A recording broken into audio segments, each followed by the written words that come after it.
গত 13ই ডিসেম্বর সংসদে হানা নিয়ে 4 দিন পরে মুখ খুললেন প্রধানমন্ত্রী নরেন্দ্র মোদী।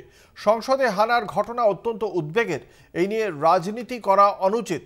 হানার পেছনে কী উদ্দেশ্য ছিল তা জানতে হবে। সব ষড়যন্ত্র ফাঁস হয়ে যাবে এমনই বার্তা দিয়েছেন প্রধানমন্ত্রী নরেন্দ্র মোদী। তবে সংসদের অধিবেশন চললেও শীতকালীন অধিবেশনে কোনো বক্তব্য রাখেননি বিরোধীদের দাবি মতো। প্রধানমন্ত্রী নরেন্দ্র মোদী একটি নিউজ সংবাদ সংস্থার এই সাক্ষাৎকার প্রসঙ্গে কথা বলেছেন প্রধানমন্ত্রী, এবং প্রধানমন্ত্রী খুব স্পষ্টভাবেই বলেছেন এই বিষয়টি অবশ্যই উদ্বেগের এবং এ বিষয়ে যে তদন্ত চলছে সেই তদন্তকে গুরুত্ব দিয়েছেন প্রধানমন্ত্রী।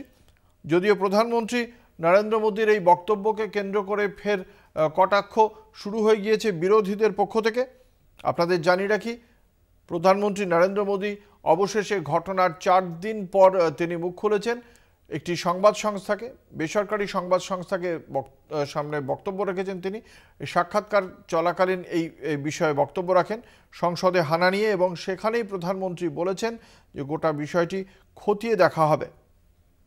এবং সেক্ষেত্রে নরেন্দ্র মোদীর বক্তব্য যে নিরাপত্তার যে সমস্যা, সেই সমস্যা নিয়ে তাকে কখনোই